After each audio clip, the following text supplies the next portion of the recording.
हाँ, गति के नियम।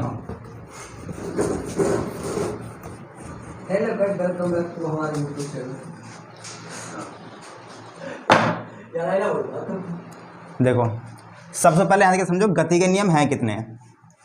गति के नियम तो याद रखना है कि गति के नियम 3 है। गति के नियम कितने हैं? 3। और दिए किसने हैं? तो कैलोरी ने सूत्र दिए है, ठीक है ना। गति के नियम के बारे में बताइए न्यूटन ने, ठीक है ना, न्यूटन। तो बताओ, गति के नियम दिए किसने हैं? न्यूटन ने। और यानी केवल गति के 3 ही सूत्र दिए हैं, मतलब 3 ही नियम दिए कि अगर ऐसे ऐसे है तो गति है, और वह कंट्रोल कैसे करना ये भी आना बताइए, ठीक है ना। तो सबसे पहले यानी तो गति का पहला नियम दिया है या के अनुसार, यानी के अनुसार क्या कही है कि कोई भी वस्तु जब तक गतिमान रहेगी जब तक कि वहां पर कोई बाह्य बल कार्य ना करे। जैसे कि अगर हमारी मोटरसाइकिल चल रही है तो मोटरसाइकिल चलती ही रहेगी जब तक कि हम ब्रेक ना लगाएंगे। तो मोटरसाइकिल में बाह्य बल का कार्य करा किसने? तो वो करेगा ब्रेक ने। और जबकि क्या होगा, अगर जैसे मान लो ब्रेक ही ना किसी बाइक में तो अपने पामन रख लेगा वो, तो पामन ने जो रख सकेगा वही हो जाएगा बाह्य गति, ठीक है ना। जैसे कि अब तुमने एक बार क्या हुआ, एक बार इंगे से कोई साइकिल लेकर आ रहा और वह की साइकिल में ब्रेक ही नहीं, और वह को अचानक किसने कहा रोकिए। अब रोका कैसे? वह ने कही तो होली पे ही रोकने को और जाकर रोका वह दुकान के सामने क्योंकि वह के पास बाह्य बल ना है कोई भी, बिल्कुल। तो गतियां जो है ना कंट्रोल करने के लिए बाह्य गति का होना जरूरी है। या तो वह कोई खेचे पीछे से पकड़ के, या फिर वहां में ऑटोमेटिक क्या होनी चाहिए? ब्रेक होनी चाहिए। तो क्या है नियम बताओ? गतिमान वस्तु जब तक गतिमान रहेगी जब तक कि वहां पर कोई बाह्य बल कार्य ना करे। यह प्रथम नियम, गति का प्रथम नियम, प्रथम नियम। समझ में कि नहीं? अच्छा, गति रुकाई काय गए सो एक तरफ से घर्षण सो। अब घर्षण बहुत खतरनाक चीज होगा है। घर्षण यहाँ से क्या, हर चीज में घर्षण है, ठीक है ना। हवा में भी घर्षण है। हवा में घर्षण कैसा है? जैसे कि अगर तुम अपनी बाइक पे जा रहे हो और कुछ दूर चलने के बाद बंद कर दो बाइक है, तो यूं तुम ब्रेक मारो या ना मारो लेकिन कुछ समय जाने के बाद रुक ही जाएगी ऑटोमेटिक। जरूरी ना जहां तुम रोकना चाह रहे हो वहां रुक जावे, लेकिन वो कुछ दूर जाने के बाद रुक तो जाएगी ना। क्यों रुक जाएगी? क्योंकि हवा बाहर रुकेगी, और जैसे ही हवा घर्षण लगाएगी ना, घर्षण का रुकावट, तो रुका तो ऑटोमेटिक तुम्हारी बाइक के मंदी हो जाएगी और फिर नीचे से जमीन भी, ठीक है ना। हमारे जमीन में भी घर्षण हुआ है। कैसे? अगर हम जमीन में घर्षण ना रखेंगे तो हमारे पहिए यहीं फिसलते रहेंगे, आगे को चलेंगे ही ना, ठीक है ना। तो गति करने के लिए भी जमीन में घर्षण होना भी जरूरी है, अन्य आदमी चल ही ना पाएगा। चल जा कोई वजन सो। हाँ, तो अब देख, अगर वजन रहेगा मतलब भार ज्यादा है वहां पे, और अगर भार ज्यादा है तो यह का मतलब है कि नीचे जो है ना घर्षण ज्यादा काम करेगा। और अगर तुम्हें यहाँ घर्षण कम करना तो यहाँ पे तेल बिखेर दो। तेल बिखेर दोगे तो फिर तुम्हारी बाइक रफ्ताएगी, चलेगी ना। तो इसलिए चलने के लिए घर्षण का होना जरूरी है, चाहे वो हवा का घर्षण हो या हमारे पृथ्वी का घर्षण हो या फिर स्वयं हमारा भी घर्षण हो, चाहे ब्रेक के माध्यम से में, ठीक है ना। तो बताओ गति के नियम, पहला वाला नियम क्या कहता है बताओ? किसी भी वस्तु को रोकने के लिए घर्षण की आवश्यकता होती है, अर्थात बाह्य बल की आवश्यकता होती है। गति का नियम शुद्ध तरीके से लिखो।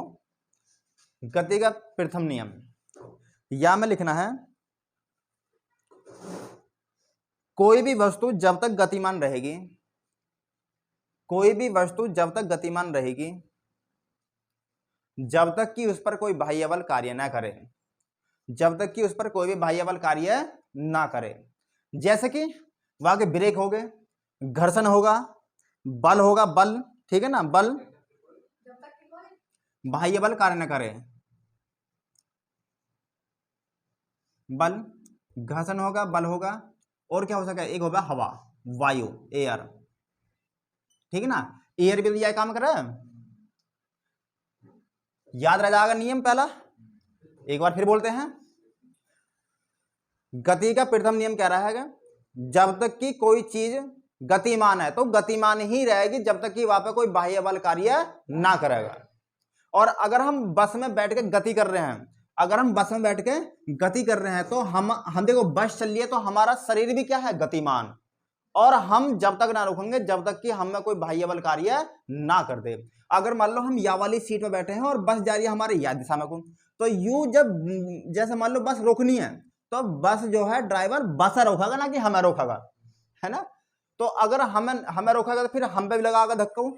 तो इसलिए जब वो ब्रेक मारेगा तो हमारा जो आधा हिस्सा, देखो हमारा यहाँ तक का हिस्सा जो होगा ना, ये तो बिल्कुल गति के साथ साथ काम कर रहा है। जैसे कि अगर हमारा ब्रेक मार दिए तो ऑटोमेटिक नीचे वाला हिस्सा वहीं रहेगा, मतलब अगर तेज कर दिया तो तेज हो जाएगा मंदे, लेकिन हमारा यहाँ से ऊपर का हिस्सा अगर तेज कर देंगे तो पीछे हो जा, और मंदे करेंगे तो आगे, क्योंकि हमारा ऊपर वाले हिस्सा ब्रेक की आवश्यकता होगा जो हम ना दे पाते हैं, क्योंकि हमें पता ना होता है कि ये ब्रेक मारने वाला कब है, समझ नहीं। तो इसलिए बस में बैठे हुए झटके इसलिए आम है क्योंकि ऑटोमेटिक बस की चाल ज्यादा हो जानी और या बस की चाल कम हो जानी। तुम्हारे समझ में कि नहीं कुछ हो? तो बताओ, तो पहला नियम तुम्हें समझ में आया कि ना आया? एक सवाल और यू क्या है कि गति के प्रथम नियम से किसकी परिभाषा मिला है, तो लिखना जड़त्व की, ठीक है ना, जड़त्व है, जड़त्व की परिभाषा में लिख रहा है, परिभाषा। और जड़त्व का नियम दिया किसने भैया? गैलीलियो ने, गैलीलियो, याद रखना दोनों का सूत्र, गैलीलियो। सवाल यू भी आता है, न्यूटन का पहला गति का नियम किसके नियम को परिभाषित करता है? तुम बताओ कि गैलीलियो के जड़त्व के नियम को परिभाषित करता है, ठीक है ना, गति का पहला नियम। हाँ, या ने भी यू नियम दिया है जो या ने दिया है, तो इसलिए दोनों के दोनों ये आपस में जोड़ दिए गए हैं। तो गति का पहला नियम जड़त्व की परिभाषा देता है, जो जड़त्व का नियम दिया किसने? गैलीलियो ने, याद रखें। अच्छा, स्पीड कम करने को क्या होना चाहिए बताओ? या तो ब्रेक होनी चाहिए, या घर्षण होना चाहिए, या एयर का प्रेशर होना चाहिए, हवा का दबाव, ठीक है ना, या फिर जो है बल भी होना चाहिए। बल कैसे? कोई हमें पीछे से खींचने लगा है तो भी हमारा जो है बल का काम कर देगा, समझ में क्या है? अब लिखो जड़त्व का दूसरा नियम, गति का दूसरा नियम,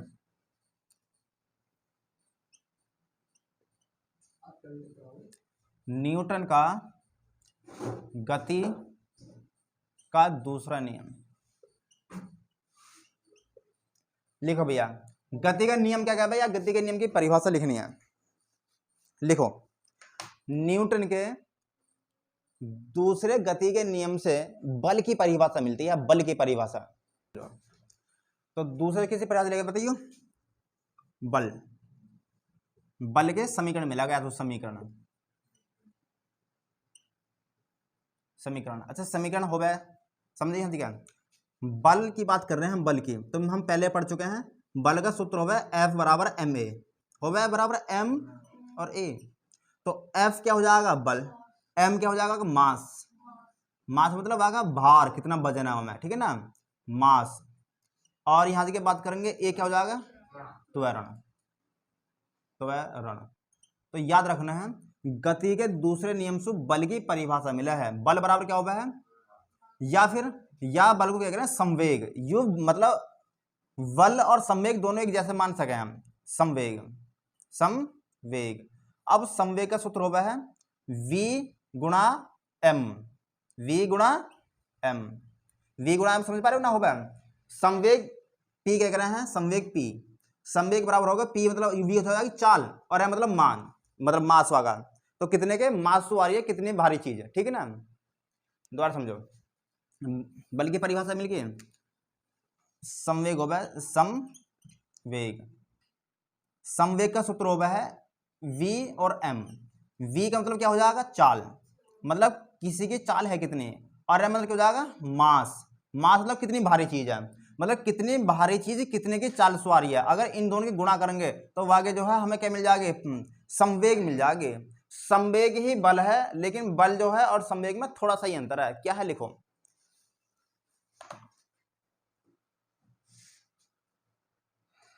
लिखो, संवेग परिवर्तन का वेग, संवेग परिवर्तन का वेग बल के बराबर होता है। संवेग परिवर्तन का वेग बल के बराबर होता है। संवेग परिवर्तन का वेग बल के बराबर होता है। संवेग परिवर्तन का वेग बल के बराबर होता है। अब संवेग परिवर्तन का वेग कैसे होगा भैया बल के बराबर? या भैया हम तुम्हें अभी बताएंगे, क्या ना बता, मैं बताएंगे, कैसे ना बताएंगे भैया। यू तो तुम्हारे समझ में आया ना, या छोटे से मैं ऊपर बता दूं, पहला नियम समझ में आ गया, तुम्हारा ना आया? कोई वस्तु जब तक गतिमान रहेगी जब तक उस पर कोई बाह्य बल कार्य ना करे, और कार्य करने के लिए हम गाड़ी में क्या लगाए कर रहे हैं? ब्रेक। देखो भैया, मैंने बताइए संवेग में परिवर्तन की दर बल कहलाती है, संवेग में परिवर्तन की दर बल कहलाती है। समझिए समझ गया। P बराबर, देखो जाएगा mv1 माइनस के mv2 अपॉन टी।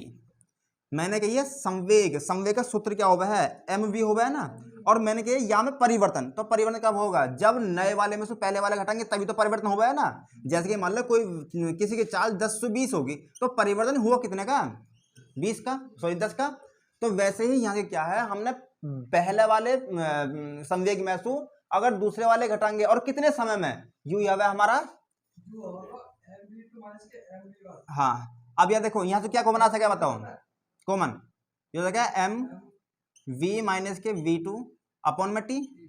अच्छा एम तो नहीं रहेगा, और ये पूरा का पूरा अगर तुमने पढ़ा होता है तुरंत का सूत्र होगा ना, V बराबर होगा, और यू एम ए क्या होगा? एम ए बराबर क्या हो जाएगा? एफ। ठीक है ना, तो यू ऐसा सिद्ध हो जाएगा। तो इसलिए न्यूटन के दूसरे नियम से हमें जो संवेग की परिभाषा मिला है, लेकिन संवेग से हम बल की परिभाषा निकाल सकते हैं। सवाल ये होगा न्यूटन के दूसरे नियम से किसकी परिभाषा मिलती है, तो हमें बताना है बल की परिभाषा। ठीक है ना।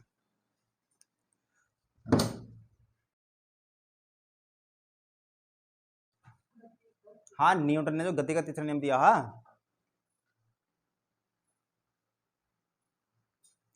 यहां में लिखना है बस, न्यूटन के तीसरे गति नियम के नियम के अनुसार, तीसरे नियम के अनुसार केवल बल की दिशा का, बल की दिशा या प्रकृति, दिशा या प्रकृति का पता चलता है, पता चलता है। ठीक है ना। तो यासु केवल यू पता लगेगी या कि दिशा, क्या हमारा जो बल लगा वो कौन सी दिशा में लगा। ठीक है ना, कौन सी दिशा में लगा।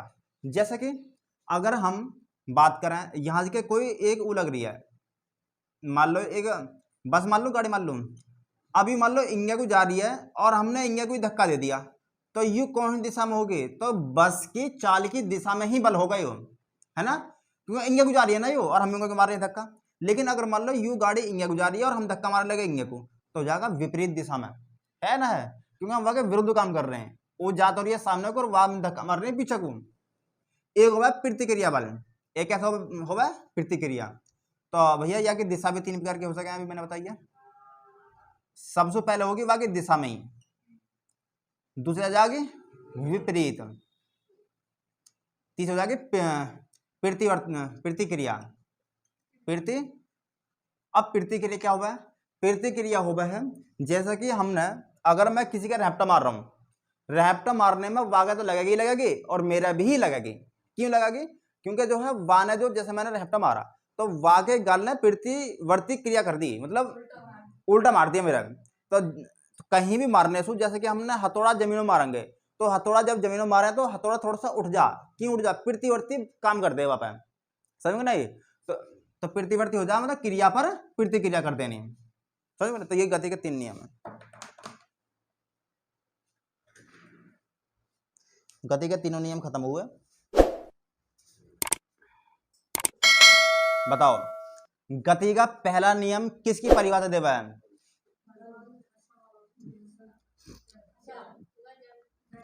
नियम देगा पहला जड़त्व का, दूसरा देगा किसका?